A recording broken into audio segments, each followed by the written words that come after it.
Ladies and gentlemen, my name is Eric Levine, sailboat sales manager for BENETEAU America.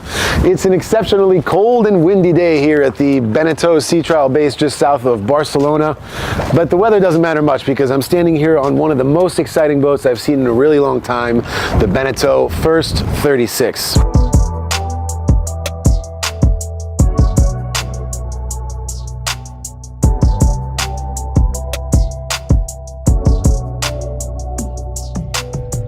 Now, as the successor of the legendary First 36.7, of which more than 800 hulls were built, this boat has some pretty big shoes to fill. But I'm here to tell you today that this thing is a battleship, and it will meet and exceed even your wildest expectations. Now, I know that's a bold claim, but give me a few minutes here and I will do my best to convince you that this is really, really a special boat.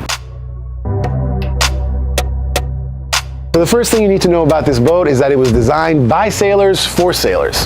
By this I mean a boat where the experience, the joy of sailing it is the most important factor.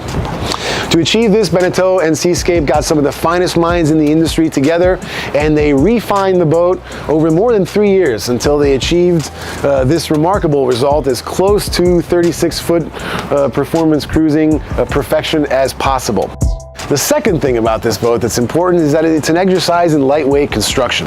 It was manufactured using techniques that are usually only reserved for the highest end race boats, and it was engineered to be able to withstand the abuse of the open ocean.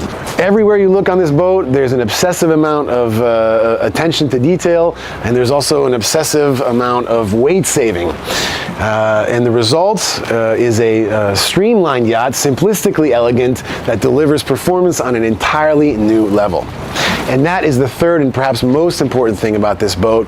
It's going to deliver speeds that you would not have thought possible before.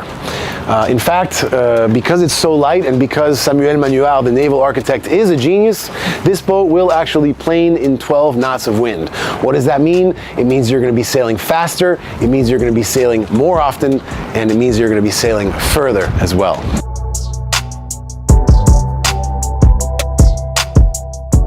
Okay, so this cockpit has two modes, the racing mode and the cruising mode, and both are easily interchangeable.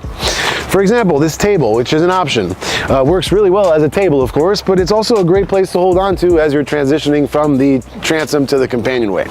You also have cockpit seat extensions here, which very easily pop on and pop off. You're going out for a leisurely sail with your family, you can pop them on, but if you're going to go for a fully crewed race, you can pop them off, stow them away, and be done with it.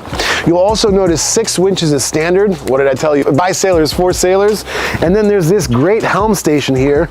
I just love how high these wheels are. Gives me a great position, great control on the helm, but you'll also notice that it allows for passages between the helm and the cockpit seating, which is really good for single or double-handed sailing. Now, it's not because this boat was designed as a performance boat that they forgot about cruising features. You also notice that there's a really nice, very light swim platform on the back, and then you have this lovely lazarette here with loads of storage. Okay, so more great features I like about this cockpit. You have the manual backstay, which can be adjusted very easily from either side of the cockpit. I love that there's a real traveler just forward of the helm station, and I love the seating right here. It's very comfortable. You have a great sight line, one hand on the wheel, one hand on the throttle, and perfect access to the main sheet. Okay, so a couple words about the rig configuration. The standard mast is aluminum, but of course you have the obligatory carbon mast upgrade if you so desire. Air draft is just shy of 60 feet. The rig is coupled with a lovely fin keel that's cast iron with a low drag bulb. It draws 7 feet 5 inches. And while we're talking about numbers, you will be carrying about 861 square feet of sail in the upwind sail package configuration. But of course you can beef that up with several factory Gennaker options. What else? She's 39 feet 4 inches overall, including the bowsprit. She's 12.5 feet wide, and she is mechanically propelled by a 29 horsepower Yanmar diesel, which will push the boat at more than 8 knots. Now, another thing I really like is the super nice Garmin instruments here. The visibility from the helm is impeccable, but a nice touch is that you can also see it from the nav station below. And speaking of the nav station, let's go downstairs and I'll show you all about the interior.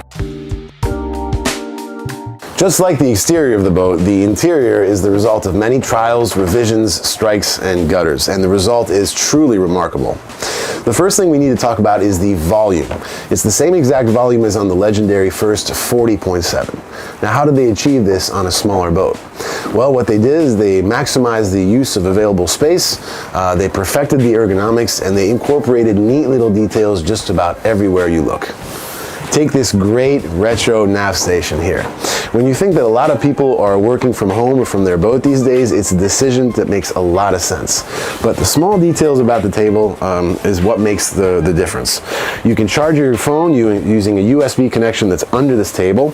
You have this cool soft touch retro breaker panel right here. But if you have an issue with these switches, there are manual switches back there as a backup. Speaking of backup, there's also a backup battery there, which means that if your main batteries are compromised, you can still use the AIS and the VHF. Those two things will still work. Finally, I just really like the fact that you have a nice ambiance here with the white lights, but if you need to at night, you can switch to the red interior lights, which, and again, makes a lot of sense for offshore night cruising. Another thing I really like is this island here. As a standard, it is an icebox. You can also get the optional refrigerator, which makes a lot of sense. It's a great place to hold on to as you're transitioning from the companionway to the salon, to the head, to the master stateroom. Also a great place to put things when you walk in, drop your cell phone right there. But here's a neat little trick. Grab this cutting board right here, pop it into space, and all of a sudden you've got a lot more work area. Lots of storage everywhere. Up and down, really nice size sink. The trash goes right there. And for a 36-foot boat, this is a remarkably well executed galley. The aft cabins are enormous. I mean, even for a big guy like me, I'm 6'4", there's plenty of room here even for two of me. Another nice feature is that you can remove this cushion, remove this plank here, and turn this entire area into storage. And I've actually seen paddle boards being laid down here. You have really good engine access. There are two panels there, and then of course the front access under the companionway stairs as well. Perhaps the greatest magic trick of this boat, the interior of this boat at least, is making you forget that you're on a 36-foot boat. In fact, after a couple of hours, it takes some degree of convincing to believe that you're not on a 40-foot boat. The salon here is just a lovely place to be. The seats are very wide, very comfortable. They're coupled with this giant table here, which is perfect if you're going to be dining with a larger crew, playing poker, or whatever you want to do. You'll also notice that the head has a minimal impact in terms of the overall volume inside the boat. And again, that is the result of some great design, a really good attention to the ergonomics, and crucially, a wonderful feature here, which I will show you, which is the fold-out sink, which drains through the hinges and works really, really, really well. And as you would expect, the master stateroom is almost perfect, if not perfect. It's got lots of natural light, great ventilation. It's got a huge bed here, again, big enough for two big guys like me. It's got storage throughout, and in fact, because the water tanks are under the salon seats and the fuel tank is at the back of the boat for better waste distribution, everything that's under this bed is all storage, which is a really, really nice feature. All of this, and I haven't even mentioned a key feature on this boat. All of the furniture, the bulkheads, the interior modules, all of it is fully cored, vacuum infused, structural components of the boat, therefore discreetly and efficiently contributing to its overall rigidity. The first 36 is nothing short of a masterpiece, one of the most important boats to be released in many years. It's going to completely change the game by completely changing what you thought was possible to achieve with a monohull sailboat. If you have time, I encourage you to visit our website and read up on all the great minds and the great people that came together to conceive and execute this wonderful sailing yacht. From Samuel Manuart to Lorenzo Argento, to Pure Design and Engineering, to Gigo Design, and of course the collaboration between BENETEAU and the Seascape team in Slovenia. What I love most about this boat, though, is that it's not just another boat. It's not just another commercial endeavor. This is a true product of passion. It's an honest tool of impeccable ergonomics, and it's going to put a smile on your face 100% of the time. And if you're still not convinced, do yourself a favor. Call your local dealer and let's find a way to get you out on this boat as quickly as possible. Because once you grab the wheel and once you feel that acceleration, you're going to know monohull sailing is never going to be the same again.